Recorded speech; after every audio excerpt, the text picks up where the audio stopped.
Зила шабета крепсо журналистча с коллегача халагует апсна ункарра хада аслан герги по жани пресс-конференция апсна ункарра на вкарах толбуны днешти аслан герги по генери рабхепи и апсна журналистика разехан имя пиго пресс-конференцию ламкала при тема кескну хаиказам азеп что глазаша азин хашто зари разных сару прохайс даур гант ипа и напшипа абсот или хобша Аслан Гергипа, Пианца, Разумна, Дуни, Ялата, Чимазарачко, а экономика для финансов, Хастаду, Наки, Кара, Пагир, Пагир, Абсингир, Ват и Налатана. Шала Шерец, Тахан, Ария, кризис, Республика, Ауга, Разумна, Шерапаси, Батана. Хинкара Хадара, Иридеркулет, Шерапа, Анагузаре, Шупеху Бранза, Абхара Поп, Аштабич Кауп, Зиграб Хазахео Франц, Убрегана Хала Харамазанко Хазгас, Фейсип Хазубриоп, Аха Харкус, Арис Дилам Каваз Гидахазам, Аха Нарко, Атаглаз Аша Юнс Айшапрахагахо, Уидр Усупаха, Харахетах Таглаз Аша Шукуала, Убус Аус Хазнеро, Итиге Сам Хандезха, Избанагзар, Аридаре проблема Дуб, Аре проблема Аяйра Марезам, Азки Гуянам гайд убре проблема дзбобха. И шеф другой пш и жафю ракан запсна абриачима зара рахит яхамша запши кропишто урт кирух тречук специалист аштаб яло мацура кваре хабатра убринак зату вахаб суха азам избана гузар убре хазам хусар таглаз аша итиге сахаравет и школа сарфертисто хубриоп Айгосигва, Урстала Хунткараджа, Нхац Кавказия о Республика Курчута глазашу Бригана Хала Дари Водою. Уй Харей Хамбазац, а уимбо, Ахушаратаре, Пицу Одею, Яшо, Ахушаратара. Сарахара Мадзамку Абриус сдырвает, а вас срацовет, Убрт Республика Рехабасуги срацовехет, Убри Анпи. Аурс Хоневш не стоит проблему недооценивать. Он хочет харпсышить и вдруг Азарак харгилет Арихасту Амзанентро, Амза Фьохурзмайнентро, Урустула Тагла Заша Ехар, Краснодарский край Ехар, Ахашу, Апсышра Ахцарц, Асасайр Такозмо, Эйчканы, Апсшию, Тридерклар, Патагла Заша, Змо Убртки, Рахахет, Убртки, Рдырвет, Асас Фридерклар, Патагла Заша, Ршаза Арталарц, Аброн Хазишто Убри Арталарц, Убыс Хасвабин Хоб. Ахадзуги Гуялам Сад, Дешакала до Зимняят, а Тагла Заша, Краснодарский край, а эпидемия Ядхалу и Цахар, Аха Хардзум. Избанагузер Ари и Рейхау Заруб, а Губзера Ахчера. Избанагузер Убрен хатца, наша экономика хазишто, наша туристический бизнес хазишто, уяха хаудзом. Приоритетные о губзерах червускороп, убртишер специалист сахакну короп, яхачхароп, и кауцари. Я хотел это глаза ачу бусё. И Тагуп Манана Гургуля, информационное агентство Абхазия Информ. Аслан Георгиевич, вот наблюдая и читая социальные сети, различные интернет-издания, СМИ, там очень активно дискутируется тема взаимоотношений между президентом и кабинетом министров. Много высказывается разных, иногда даже нелицеприятных каких-то суждений. И было бы интересно знать, как складываются ваши отношения с правительством сегодня и как вам они видятся дальше. Спасибо. Взаимоотношения с правительством складываются ровно так, как они должны складываться у главы государства. Идет процесс формирования правительства. Правительство в полной мере еще не сформировано. Законодатель нам для этих целей определил 3 месяца. У нас еще есть время. Я удовлетворен качеством взаимоотношений между президентом и правительством. Дальше будет еще лучше. Да, мы обсуждаем разные вопросы. В ходе обсуждения вопросов могут быть разные точки зрения, но есть Конституция, есть правила, в соответствии с которым последнее слово остается за президентом. И я не знаю таких министров или членов правительства, которые попытались бы эту установку каким-то образом оспорить. Что касается слухов, которые ходят, эти слухи под собой никакой почвы на этом этапе не имеют. Идет рабочий процесс, он очень сложный. Определенное количество руководителей мы поменяли, где-то идут проверки. Обычный рабочий процесс. Сейчас не то время, когда нужно выступать и что-то комментировать. Сейчас идет процесс вхождения в проблематику. Везде есть свои проблемы, и руководители в них пытаются разобраться. Поэтому то, о чем вы сказали, не имеет под собой никакой почвы и иметь не будет. Аслан Георгиевич, скажите, пожалуйста, у вас была хорошая поездка на большие юбилейные торжества. Вы встречались с главами государств, в том числе и бывших союзных республик. У вас получилось с ними хотя бы немного поговорить, и стало ясно, что экономические, социальные, культурные связи можно наладить. Не сейчас, но попозже.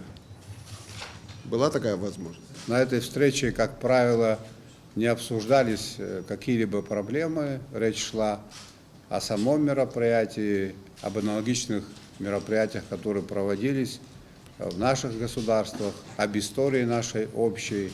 Ну, на коротке мне удалось пообщаться с президентом Белоруссии, с президентом Молдавии, с Александром Вучичем, с нашим близким другом, с президентом Южной Осетии и, конечно же, с хозяином торжества, с хозяином этого мероприятия Владимиром Ильичем Путиным. У нас был обед, и в рамках этого обеда был такой обмен мнениями. Я позволил себе попросить слова, выступить на этом обеде. Поэтому мероприятия прошли на очень высоком организационном уровне. Мне никогда не доводилось ранее бывать на этих мероприятиях. И, конечно же, это произвело на меня очень приятное, глубокое впечатление. Вы, наверное, знаете о том, что у нас была делегация. Еще в апреле этого года на имя главы государства поступило предложение посетить эти торжества. В этом предложении было сказано, что я могу сформировать делегацию и взять с собой еще 2 членов этой делегации. Решение принимал, соответственно, глава государства, то есть я.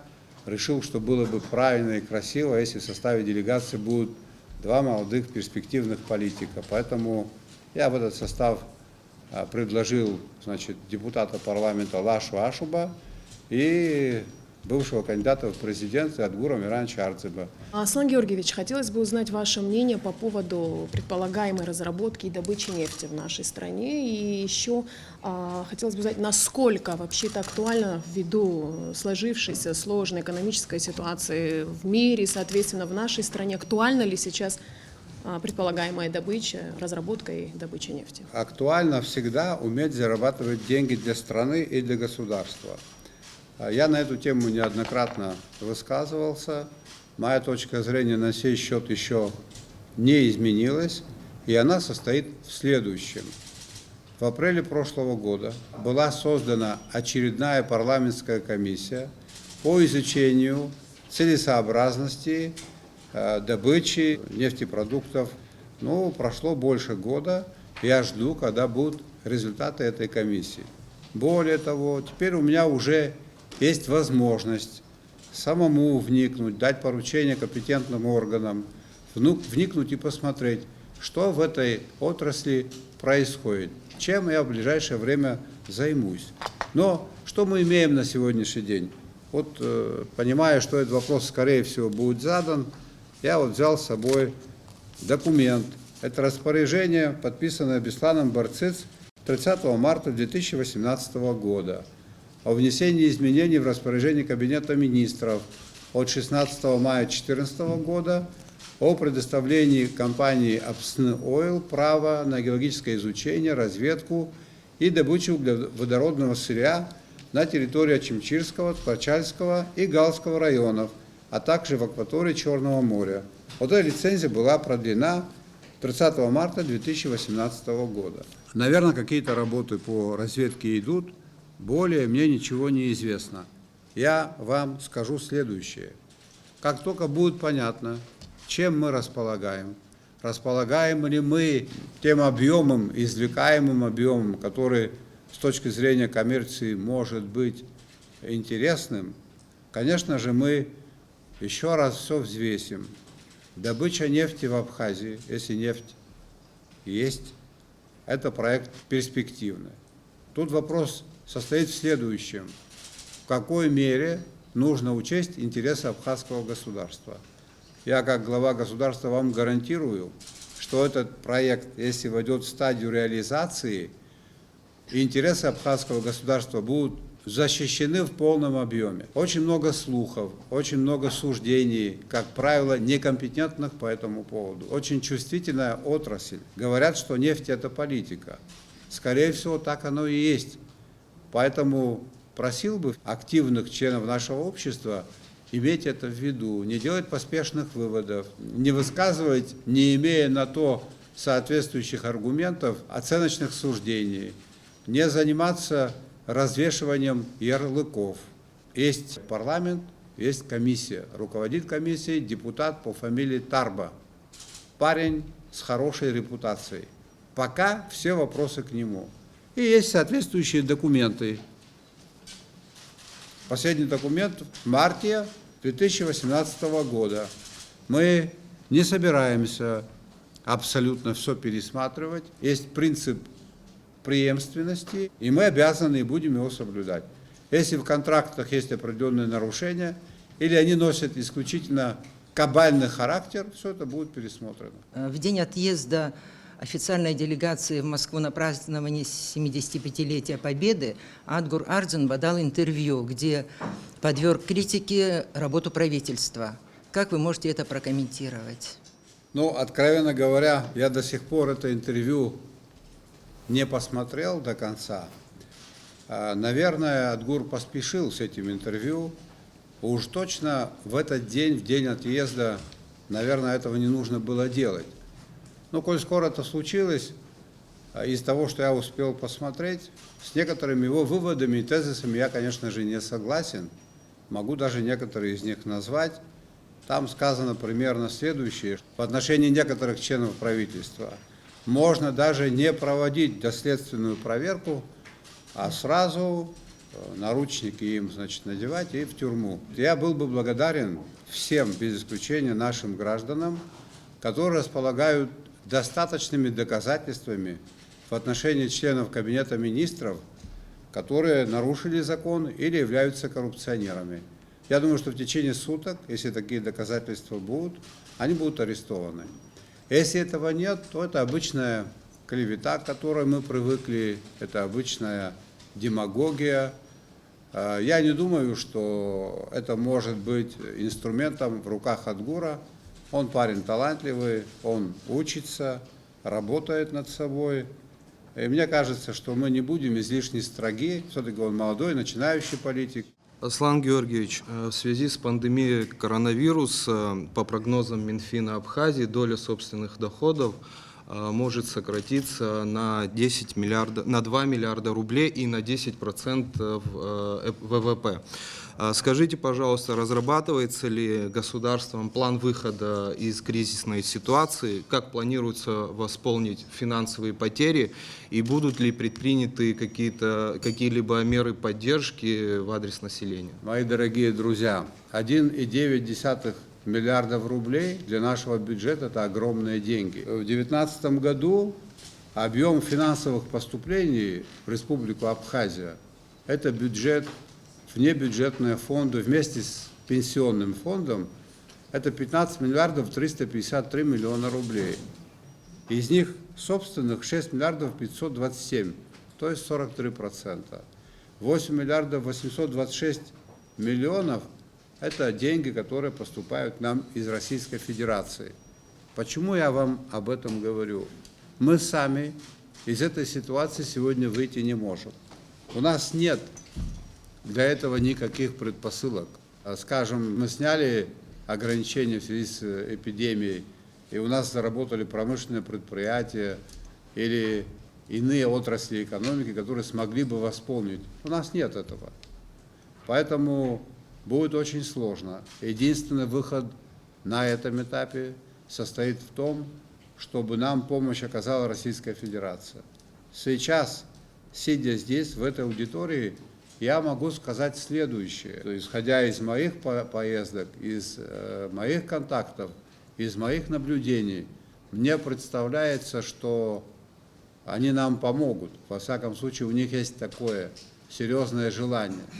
Но если мы откроем границу, если у нас частично состоится курортный сезон, опять-таки если, то выпадать, конечно, будет сумма меньше, чем 1,9 миллиардов. Но я надеюсь на то, что нам помогут. Нам рассчитывать на что-либо иное в этом году, это значит всех обмануть, и себя в первую очередь. Наша экономика не располагает такими возможностями. Приведу еще одни цифры. В 2014 году трудоспособное население 144 тысячи, работало 40 581 человек. Средняя заработная плата была 9 895 рублей. В 2019 году трудоспособное население 145 тысяч, работающих 42 188 человек, а средняя заработная плата 10 935. Посмотрите с учетом инфляции, что это такое. Вот состояние нашей экономики. Насколько мы разбогатели за последние 5 лет. Были ли у нас подвижки в плане развития отраслей экономики? Это цифры из Госстата. Я никого не упрекаю, я просто довожу до вас объективно сложившуюся информацию, чтобы вы это имели в виду. Но самое главное, тут не пасть духом. Мы будем работать, мы будем развиваться в обязательном порядке. Все это будет. Есть примерное понимание, в каком ключе надо двигаться. И сейчас эти вопросы мы обсуждаем. Поэтому взаимодействие с Российской Федерацией в плане экономического развития, в плане исполнения нормативно-публичных обязательств нашего государства перед гражданами приобретает и всегда имело исключительно важное значение. А в рамках этой эпидемии еще большее значение. Кто-то мои слова может назвать таким образом. Это такая огромная степень зависимости Абхазии от России. Так тоже кто-то может сказать. Но это пусть будет на его совести. А я это называю немножко по-другому. Это очень высокий уровень поддержки, которую нам оказывают. И мы должны эту поддержку обернуть себе на пользу. Отчаиваться не надо, но картина непростая. Я уверен в том, что в ближайшие 2,5 года, 3, ситуация стабилизируется. И у нас будут ощутимые результаты во всех отраслях. Я в этом абсолютно уверен. Аслан Георгиевич, как известно, с февраля по май 2021 года будет остановлен Ингургэс в связи с ремонтными работами в деривационном тоннеле. Расскажите, пожалуйста, о переговорах, которые велись, в частности, вот в Москве по вопросу обеспечения Абхазии электроэнергией на этот период. Могу сказать вам, забегая вперед, мы без электроэнергии не останемся. Скорее всего, станция будет остановлена на этот период. И нам, конечно же, помогут наши российские друзья. Условия, на каких условиях, каким образом это все будет финансироваться, каким образом на практике эта помощь будет реализована, это предмет договоренности. На сей счет работа начата, она идет. Есть желание нам помочь, они нам помогут.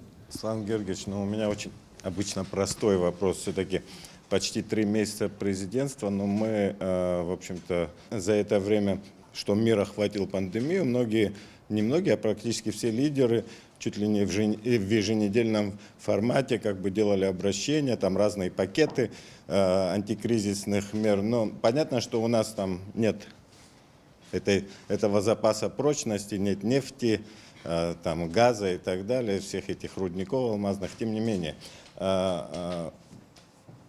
какая-то есть программа видения власти по поводу, как быть с абхазской экономикой, кроме того, как, допустим, ждать денег с Москвы. Дадут деньги, не дадут. Может же так получиться, что, в общем-то, и какое-то долгое время этих денег тоже не будет. Был прецедент, если вы помните, там в в 2013 году, в 2014 году, когда эти деньги тоже как бы задерживались. И знаете, чем это закончилось? Это с одной стороны. С другой стороны, я помню, 1,5 года назад вы озвучивали пакет реформ, и достаточно серьезный проект был по реформированию. Это касалось и системы управления, это и правоохранительных органов, и социальной сферы. Скажите, что в этом плане делается? Уважаемые коллеги, с учетом пандемии, которая охватила весь мир, в том числе наше государство, конечно, говорить о развитии отраслей экономики в этих условиях очень и очень непросто. У нас в экономике, помимо того, что есть коммерческие риски, помимо того, что мы не всегда можем вложить деньги в правильные проекты, у нас есть одна большая проблема. Очень много воруется. И сейчас на этом этапе государственные органы занимаются вот этой проблемой. Я бы вас просил, уважаемые коллеги, поддержать сотрудников милиции и службы госбезопасности, которые в этом направлении работают, и им очень тяжело. Вы знаете, их работа, она не видна, но давление оказывается колоссальное. Вот так росчерком пера, раз, и ушло 20 миллионов рублей. За 20 миллионов рублей можно было спасти жизни 30 людей, а может быть даже еще больше. Такие картинки будут появляться скоро. Которые украли, и дети, которые умерли. И это имеет непосредственное отношение к экономике. Таких интересных схем очень много. Как выясняется, может быть, этих денег и хватило бы на какие-то серьезные вещи, если бы масштабы воровства были бы другими. Тогда уже кто-то сидит, всех не поймаешь. И уже есть ходатаи, которые просят поменять меру пресечения. Люди, облеченные властью, доверием народа этим занимаются, списки собирают. В сговоре все действуют, документы в спешном порядке подготавливают. Люди нанесли ущерб государству более чем 200 миллионов рублей. Их невозможно посадить. Все развалено, все эти дела. Специально развалены, уважаемые друзья. Это одно из направлений экономической деятельности, чтобы не воровали, безбожно воровали. И по сей день пытаются, видимо, воровать. И это самая главная проблема. Поэтому первое, что мы сделаем, попытаемся остановить это воровство. Это задача номер один. Тогда атмосфера будет иной. Воровство – это коррупция. Коррупция – это то, что душит не только экономику, а в целом и государство. Недавно к нам обратились люди, они хотят реализовать проект очень крупный в Восточной Абхазии. Вы знаете, какое количество людей вылезло со своими интересами? Десятки людей. И пока их власть не посадит на место, не сломает им шею, не свернет, ничего не получится. Мы не развивались только поэтому. Не потому, что не было людей, которые готовы были сюда прийти с деньгами. Не потому, что наш народ не предприимчивый. Потому что над нашим народом сегодня давлеет преступность, организованная, и чиновники, которые душат, как плющ, деревья. И пока мы это не расчистим, никаких экономических проектов здесь не будет. Плюс к этому примешивается политический экстремизм. Просил бы объективно оценивать деятельность правоохранительных органов. Очень тяжело. Этими органами сегодня управляют молодые люди, ваши дети, дети героев. Они не меньше патриоты, чем кто-либо. И вся их работа должна быть сегодня как коту под хвост. Многие этого хотят. Потом мне непонятно, посадили того, не посадили того. Так не получается. Всех посадить такой задачи нету. Задача сегодня остановить хотя бы сегодня. 200 миллионов, вы это помните. Историю вы помните, когда меру пресечения там, по похищениям людей. Все же на воле. Организованная банда покушения на президента Анклав. Все на воле.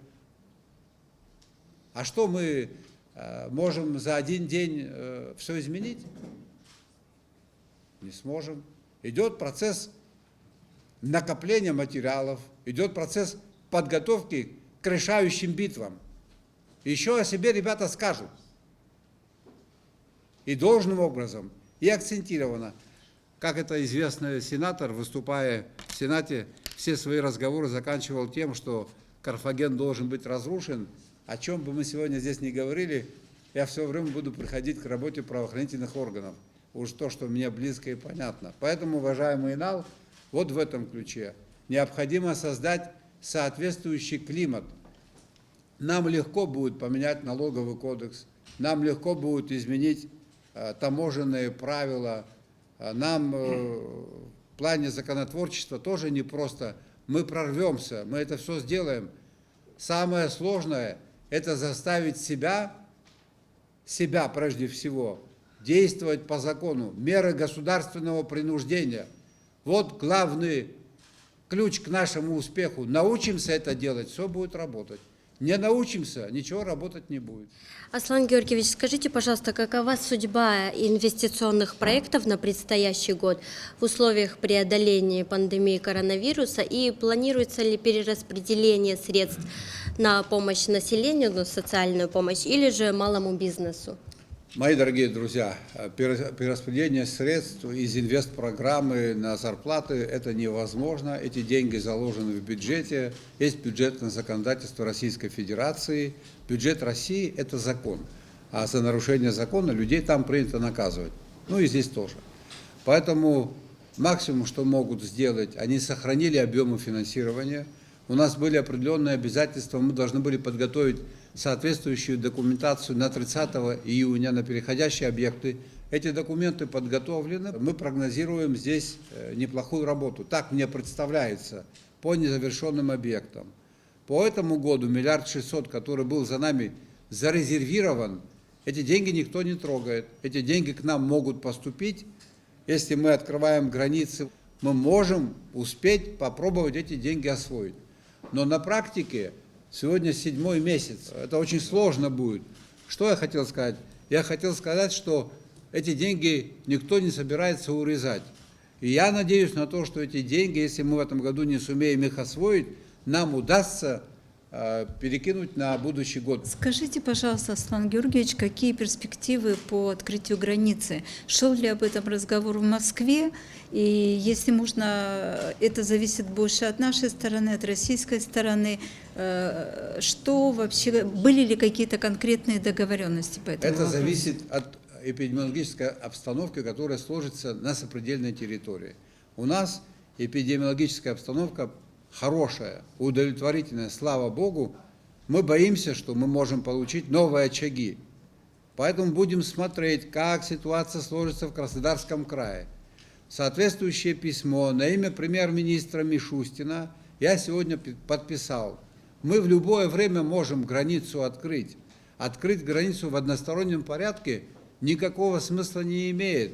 Эта же мера должна быть предпринята нашими российскими друзьями. Это тот случай, когда мы должны действовать синхронно. Подождем какое-то количество дней. С 25-го большой поток туристов пошел в Сочи.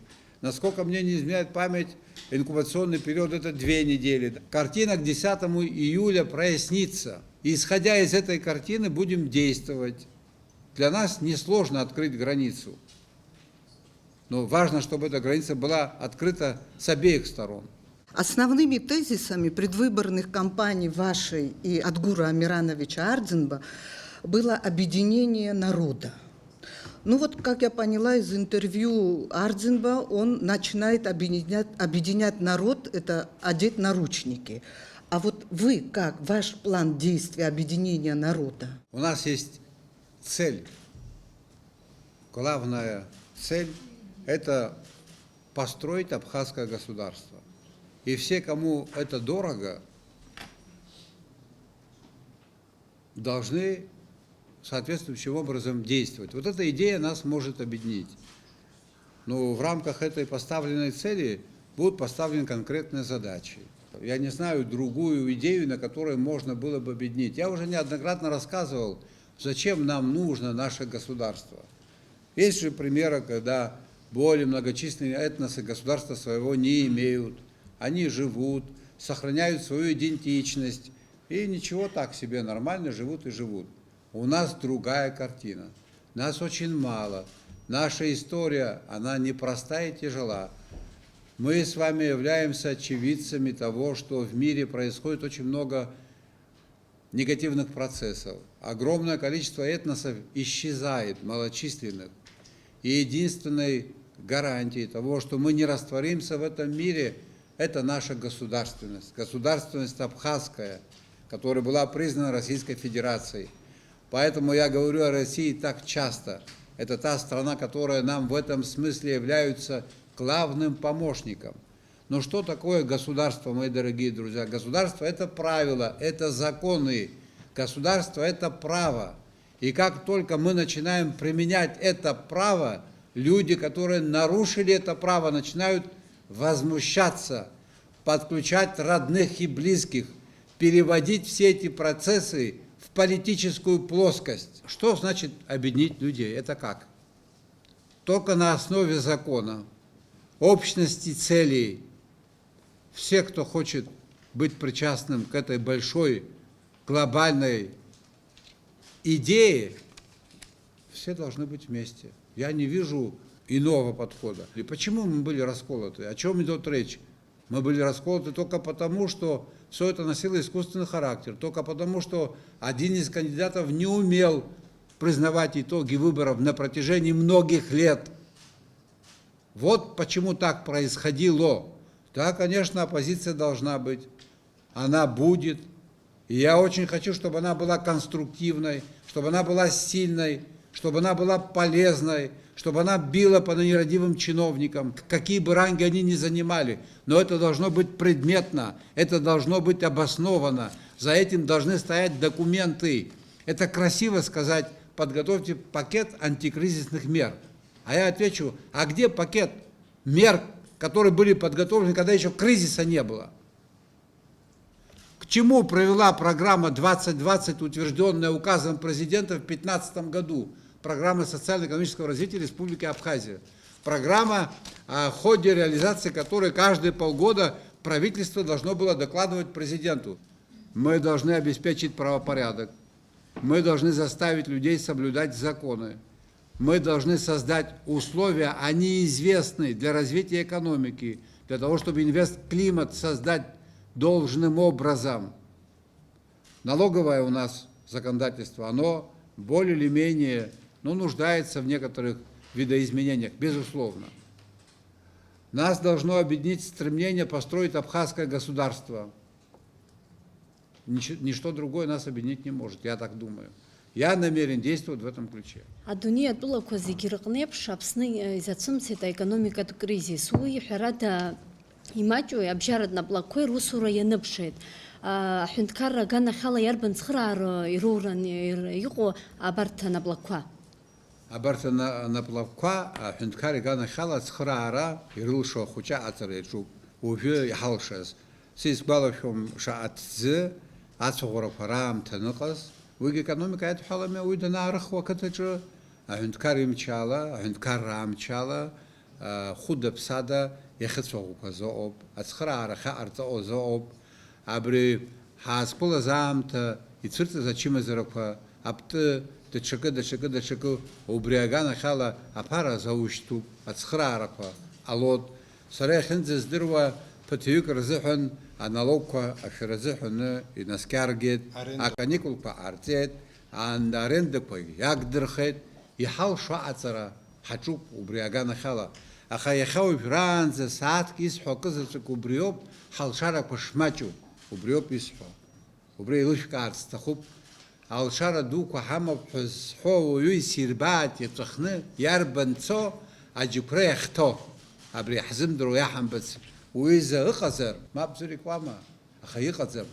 Ҳхабџьабаала аус аауроуп, ақыҭаҿы, аҩны, абнақәа рыцқьатәуп, ҳхы ҳахәароуп. Граница. Вы сказали об ограничениях, о ситуации эпидемиологической. Абсолютно все понятно. Это медикам и руководству страны решать. Но есть один момент, который очень важен. По неофициальным данным, более 100 человек, граждан Абхазии, сейчас находятся на российской стороне, и они не могут перейти границу. То есть это люди, которые обратились за медицинской помощью в различные российские медучреждения и неоднократно выезжали. То есть единожды выехали, заехали, а вот во второй раз вернуться в Абхазию у них не очень получается. И все попытки обратиться к пограничному управлению, к нашим каким-то структурам закончились ничем. Вам вообще известно что-либо об этой ситуации? И в этой ситуации что вообще можно сделать? Я хочу об этом аспекте, почему так подробно на нем остановилась, потому что в это же время уже есть истории, подтвержденные по поводу того, что несмотря на запрет сюда заезжать иностранным гражданам Российской Федерации без абхазского гражданства, такие случаи есть. Эти люди заезжают, они находятся на территории Абхазии. Я готова предоставить данные, фамилии, имена и отчества, если это необходимо. А наши граждане застряли там. Как быть? Это первый вопрос. И второй вопрос. Галский район, но никак не могу обойти его вниманием. Об интеграции Галского района в абхазское общество. Вообще об этом очень много разные люди говорили, разные чиновники разного уровня. Это уже нечто такое модное стало. Но тем не менее мы можем судить о том, что на самом деле в этом направлении мало что происходит. Какие шаги правительство Абхазии, руководство Абхазии планирует предпринять, чтобы, по крайней мере, это не так было заметно? 2 недели тому назад мы обращались с письмом, в котором просили руководство России учесть, что есть больные, которым необходимо неоднократный выезд, не только те, которые ковидом, да, по другим формам заболевания. Такое обращение у нас было. Мы обязательно попробуем помочь нашим гражданам. Примерно такая же картина была на сопредельной территории, на грузинской, и мы организованно несколько раз делали коридоры. Мы обязательно то, что вы сказали, возьмем на контроль и поможем нашим гражданам. Что касается жителей Гальского района. Гальский район – территория Абхазии. Что значит интегрировать? В Гальском районе, так же, как и в других районах Абхазии, должна быть наша юрисдикция, она должна быть реальной, наши законы там должны работать, это первое. Второе, люди, которые проживают в Гальском районе, люди, которые хотят приобрести, если речь идет об этом, гражданство в установленном порядке, люди, которые себя ассоциируют с абхазским государством, считают себя ее неотъемлемой частью, этих людей надо видеть, их надо слышать, и в отношении них должна быть выстроена соответствующая работа. Иных мер, особых, специальных, мы предложить не можем. Это имеет отношение не только к жителям Гальского района и ко всем остальным. У меня еще не было поездки в Гальский район. Чуть позже будет поездка. Мы повстречаемся с жителями района, более подробно вникнем в проблематику. Там особенность состоит только в том, что это приграничная территория. А граница – это всегда, скажем так, дополнительные проблемы. Попытка незаконного перехода границы, попытка контрабандного перемещения грузов и товаров, ну и многое-многое другое. Поэтому будем работать, будем относиться к жителям Гальского района так, как и ко всем остальным. 29 июня Асида Шакрыл представила свой годовой отчет в парламенте за 2018-2019 год, в котором она отразила много фактов нарушения прав человека, превышения полномочий в основном правоохранителями и другие аспекты. Ваш представитель Саида Будба сказала, что вы с докладом ознакомились и примете соответствующие меры. Пожалуйста, прокомментируйте, как вообще оцениваете доклад годовой омбудсмена Абхазии. Вы знаете, процесс ознакомления с докладом продолжается. С большинством выводов, которые изложены в этом докладе, я, к сожалению, вынужден согласиться, потому что это соответствует действительности. Во многом это имеет отношение к работе правоохранительных органов, к тем злоупотреблениям и нарушениям, которые допускались в этих государственных учреждениях. Соответствующее поручение будет дано министру внутренних дел. Служебное расследование по некоторым вопросам будут проводиться, по некоторым фактам, которые изложены в докладе уполномоченного по правам человека. Там возбуждены уголовные дела, то есть идут разбирательства. Я считаю, что это очень важный доклад. Это материал, который указывает на наши недостатки, и мы обязаны соответствующим образом на них реагировать. Что мы и собираемся сделать. С определенной периодичностью, я надеюсь, эта работа будет проводиться. Мне всегда было интересно знать мнение таких авторитетных людей, как Асида Шакрыл. Поэтому этот документ не останется в подвисшем состоянии, по нему будут приняты определенные меры. То, что от нас будет зависеть. Будет ли амнистия по поводу вступления в должность нового президента? Я не знаю, насколько это уместно проводить амнистию по поводу вступления в должность, но то, что амнистию в принципе надо проводить, пересматривать некоторые материалы, это правильно, потому что принципы правосудия – это не только наказание, это исправление, это гуманизм, ситуация меняется, мы можем квалифицировать те или иные действия с течением времени по-другому, ну и так далее. Поэтому эта идея, она правильная, мы к ней не приступили, но считайте, что после вашего вопроса я уже дам соответствующие поручения. Мы начинаем изучать, обязательно предпримем в этом ключе меры. По поводу приобретения гражданства России жителями Абхазии, которые по разным причинам не имеют гражданства России. Да. Большое количество людей задавали мне вопрос во время выборной кампании. Просили помочь им, оказать содействие в приобретении российского гражданства. Таких людей очень много. Уважаемые коллеги, в нашем большом межгосударственном договоре от 24 ноября 2014 года в статье 13 сказано, что Российская Федерация предпримет меры по упрощенному предоставлению российского гражданства гражданам Абхазии.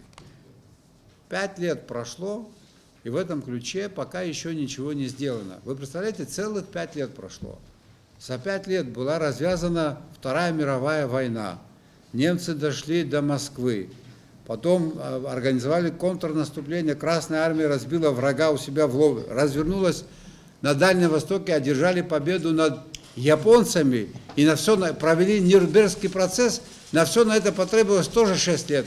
А мы не можем вот этот вопрос решить в мирных условиях. Это к вопросу о нашей эффективности. Значит, все это будет сделано в кратчайшие сроки. Я думаю, что в течение полугода мы к этой процедуре придем. Если можно, 2 вопроса. Первый вопрос касается налога на добавленную стоимость, особенно ввозного НДС, вокруг которого уже несколько лет много спекуляций, обвиняют оппозицию, власти в том, что его вводят или отменят. Вообще, как вы относитесь к этой проблеме? Останется он или не останется? Тем более солидная часть бюджета за счет этого налога пополняется. Ваше мнение по этому вопросу? Это первый вопрос. И второй вопрос. Вы затронули вопрос оппозиции, сказали о том, что нам нужна конструктивная оппозиция. Вы ее поддерживаете? Но вот предыдущие президенты пытались создавать разные то общественные советы, консультативные советы, некие круглые столы, где пытались объединить, вести консультации с людьми и выслушивать разные точки зрения. Есть ли у вас какие-то подобные или несколько иные идеи о том, как посадить за один общий круглый стол людей, у которых разные точки зрения, на, может быть, тактические какие-то задачи, и выслушивать разные мнения? Я был один из критиков этого налога. В какой части? Вы, наверное, знаете, что ввозной НДС, эти деньги взимаются на границе. Конечно, это очень сложно, потому что товар еще не продан, оборотные деньги в товаре, и накладывать вот такую нагрузку на бизнесмена, это очень непросто и тяжело. Поэтому я говорил, и не только я, а люди, которые работают сегодня в моей команде, мы говорили о том, что этот налог необходимо изменить в порядке его платежей, когда платить. То есть речь идет о том, что с моей точки зрения было бы справедливым нашим бизнесменам дать отсрочку, так как мы это делаем в случае с таможенными платежами, по определенной категории, товаров и определенной группе, там может быть, в зависимости от того, какие приоритеты будут в экономике.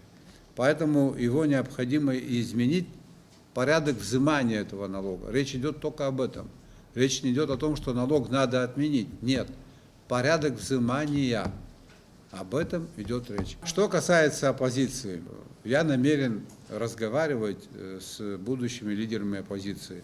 Не просто разговаривать. Если наша цель, я так понимаю, это строительство абхазского государства, укрепление государственных институтов, если такая точка зрения разделяется, если это наша общая цель, вот в рамках достижения этой цели мы и разговариваем. Оценочные суждения всегда должны носить исключительно профессиональный характер. Мы готовы слушать, слышать, учитывать. Мне будет очень интересно знать мнение будущих лидеров оппозиции в плане организации работы правоохранительных органов. Вот мы проводим судебную реформу.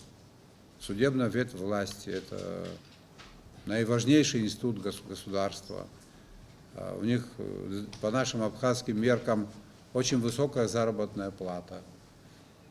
Но мне представляется, что пока еще уровень доверия к судебной ветви власти не соответствует уровню заработной платы. Хотя в судейском корпусе есть люди высокопрофессиональные, есть честные, как это и должно быть. Но чего-то не хватает. Будем смотреть, как сделать так, чтобы судебные решения наши никем не оспаривались. А это можно достигнуть только тогда, когда их авторитет будет очень высоким, когда их поведение будет безупречным и так далее. Вот в этом нам нужна помощь и поддержка. Вот больше, чем я, о реформе правоохранительных органов в стране никто не говорит. Я один остался. Может, кто-то со мной пополемизирует, может, кто-то подскажет, как сделать еще и по-другому. Давайте обсуждать.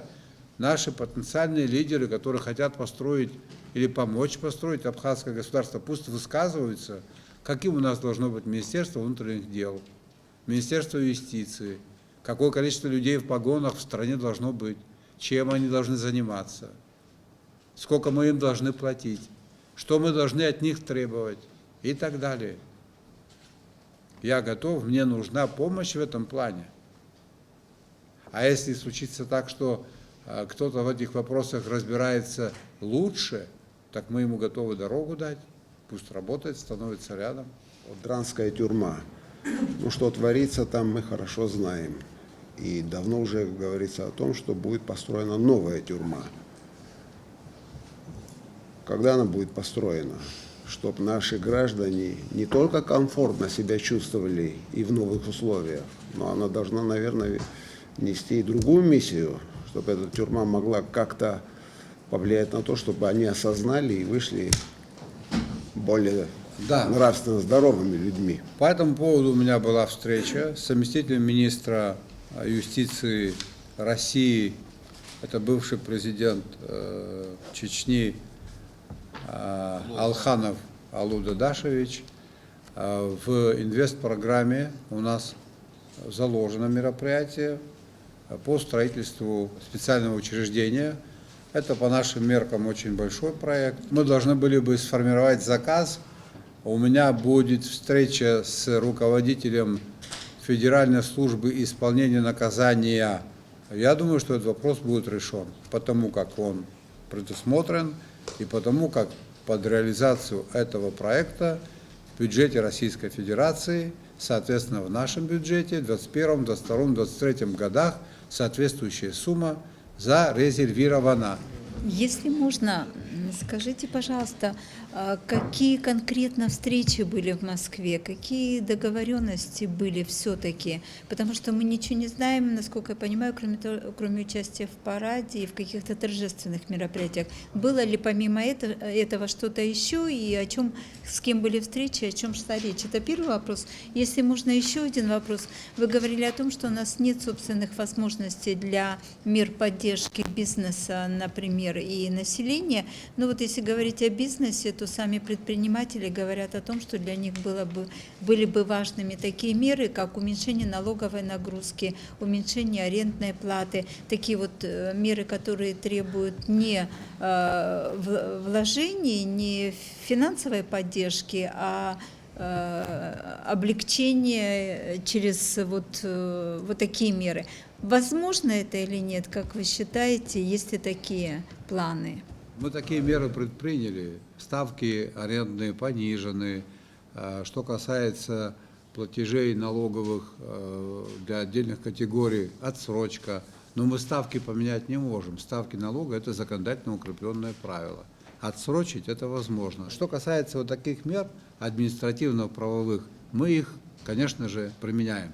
Но вы же знаете лучше меня, что у нас нет никакой подушки безопасности, у нас нет запасов. Речь идет об этом. Более того, я приводил цифры, в соответствии с которыми вот в 2015 году все финансовые поступления, 57% это то, что пришло из Российской Федерации, а 47% это собственные наши деньги. Поэтому нам сложно, у нас же нет пространства большого для маневра. Мы к этому не подготовлены. Конечно же, мы не будем драматизировать молодое государство, относительно молодое государство, и наши проблемы во многом носят объективный характер, но и, конечно же, субъективный. Мы к этому придем. Это очень важно, и мы обязательно это сделаем. Эти меры предпримем. Первая часть вашего вопроса состояла в том, с кем я встречался. Моя поездка носила целевой характер. Мероприятие связано с 75-летием Победы. Рабочие вопросы должны были обсуждаться 26 числа с Дмитрием Николаевичем Козаком. Случилось так, что ему 25-го пришлось уйти на самоизоляцию. У него перед этим была встреча. Вы знаете, почему я об этом говорю, о проблеме коронавируса? Это очень серьезно. Там предпринимаются беспрецедентные меры с тем, чтобы обезопасить людей. И вот наша встреча не состоялась. Человек там 14 суток будет находиться на самоизоляции. И, конечно же, ключевые вопросы надо было с ним обсудить. Мы не смогли. Но при всем при этом, госпожа Елена, чтобы вы это знали, мы решим вопрос. Но это уже будет, скорее всего, с января 2021 года. Существенное повышение заработной платы сотрудникам Министерства внутренних дел. Существенное повышение заработной платы сотрудникам Службы государственной безопасности. Существенное повышение заработной платы отдельным категориям бюджетников в соответствии с соглашением между Российской Федерацией и Республикой Абхазия в области оказания специализированной, в том числе высокотехнологичной медицинской помощи, включая лекарственное обеспечение.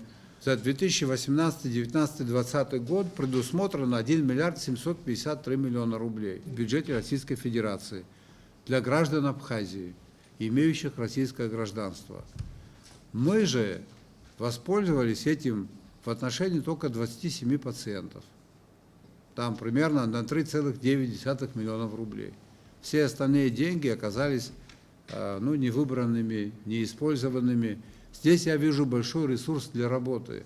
Коль скоро денежные средства под нас выделены, значит, мы можем это не только на определенные виды медицинской, на определенные ограниченные виды, расширить. Это может быть и должно быть предметом наших договоренностей. И я абсолютно убежден, при правильной постановке вопроса наши российские друзья нас поймут и расширят до максимума перечень медицинских услуг. И у нас не будет людей, которых мы не смогли бы там вылечить, не смогли бы направить. Этих денег более чем достаточно. Что касается сотрудничества в области организации страхования граждан, постоянно проживающих на территории Абхазии, помощь получили 3044 человека на сумму 95,1 миллион рублей. В то время как в федеральном бюджете Российской Федерации предусмотрено 2 миллиарда 809 миллионов рублей за 3 года, 18, 19 и 20 годы. Вы видите, какие огромные суммы зарезервированы, и мы не смогли организовать работу между ведомствами таким образом, чтобы наши граждане воспользовались вот этими благами. Это потенциал. Я вас уверяю в том, что наши министерства будут работать в непростом режиме. Я пока вникаю в состояние дел в отраслях. Потом, я думаю, что министрам будет очень непросто.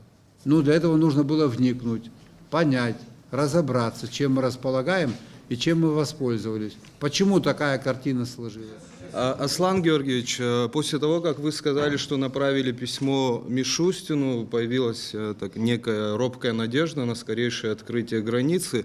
В связи с этим у меня вопрос, если это произойдет, как будет организована защита населения от коронавируса, в том числе обслуживающего персонала, туристов? Есть определенные проработки в этом ключе. Люди, которые к нам будут приезжать, если это 15 июля мы открываем границу, то речь может идти только о тех, кто организованно приезжает и будет отдыхать в домах отдыха, в учреждениях, где хоть какая-то медицинская помощь им может быть оказана в случае необходимости. Это первое. Второе, у каждого приезжающего должен быть паспорт ковид, так называемый, и мы будем обязательно настаивать и просить, чтобы у тех, кто приезжает, обязательно была медицинская страховка. Это в обязательном порядке. Вот эти меры будем предпринимать. К чему это может привести, если поток людей увеличится? Значит, переход границы, он займет больше времени. И могут быть такие, скажем так, последствия не очень симпатичные, типа очередей и так далее. Но мы, главное, чтобы болезнь к нам не зашла, мы эти издержки как-нибудь переживем. Но такие требования будут. Потом требования принимающей стороны, обязательно наличие минимума каких-то препаратов и так далее и тому подобное. Вот это все обязательно будет нами делаться. Сегодня я шла на пресс-конференцию, все наши сотрудники, пожалуйста, задайте президенту вопрос в этом месяце. Будут ли задержки с заработной платой? Некоторые субъекты Российской Федерации, я почему об этом говорю, потому что это страна, на которую мы равняемся, выплату заработной платы тоже проводит с задержкой. Задержки будут. Вот мы сегодня уже можем сказать, что по маю месяцу в стране уже не осталось за май долгов. Задержки будут. Я думаю, что эти задержки будут на несколько дней. Это может быть 15-20 дней. К сожалению, задержки будут. Я просил бы наших граждан к этому отнестись с пониманием. Но при этом заработные платы, конечно же, будут выплачены. Аслан Георгиевич, скажите, пожалуйста, планируется ли сокращение государственного аппарата? Да, планируется. В каком объеме, в какой части, это предстоит только выяснить. Чтобы вы понимали, если вы на это обратили внимание, структура Кабинета министров утверждена президентом до 31 декабря 2020 года. Как только все министры, руководители центральных органов государственного управления будут назначены, перед ним будет поставлена задача определить в рамках своего ведомства приоритетное направление деятельности и под это приоритетное направление деятельности подготовить штатную структуру. Поэтому я думаю, что такого рода изменения произойдут, но нам не нужны изменения ради изменений. Я хотел бы обратить ваше внимание, у нас 42 тысячи человек официально работающих, и 30 тысяч человек привязаны к бюджету в том или ином виде, к государственному бюджету. С одной стороны, конечно, это очень плохо. В реальном секторе экономики, как принято в Абхазии говорить, работает официально только 12 тысяч человек. Если бы соотношение было бы иным, если бы мы создавали бы рабочие места в сфере производства, услуги и так далее, это было бы хорошо. В наших условиях сократить человека, это значит нанести ему кровную обиду, ничуть не меньше и не больше. Все это понятно, все это есть, но тем не менее оптимизировать в разумных пределах придется. Это большая работа, за которой судьбы людей. И, конечно же, оптимизация в тех или иных ведомствах должна пройти таким образом, чтобы люди, которые высвобождаться будут оттуда, были трудоустроены или каким-то образом социально обеспечены, пенсионные и так далее. Такая работа же никогда не проводилась. Это то, с чем мы сталкиваемся впервые. Не хотелось бы, чтобы мы сделали больно людям. Это неправильно. Поэтому будем очень аккуратны. Я все же про независимые СМИ, в коем я работаю. Скажите, пожалуйста, будет ли поддержка государства? Я не очень говорю о какой-то финансовой ее части, но насколько наше такое общение будет частым, будем ли мы приглашаться на разные государственного масштаба мероприятия в том числе? Ну, конечно, вся деятельность руководства страны, она будет освещаться. Вот в этом смысле у меня нет никаких фобий. Есть журналисты, которые мне симпатичны, других просто нет, поэтому я готов видеть всех, если вы это имели в виду. Я хотел бы вас всех поблагодарить за то, что вы пришли. Вы знаете, вот эта пауза, которая сложилась, она имеет некую свою обусловленность. О чем идет речь? Конечно, я не хотел неподготовленным выступать перед вами. Откровенно говоря, мне надо вникнуть в работу многих министерств и ведомств.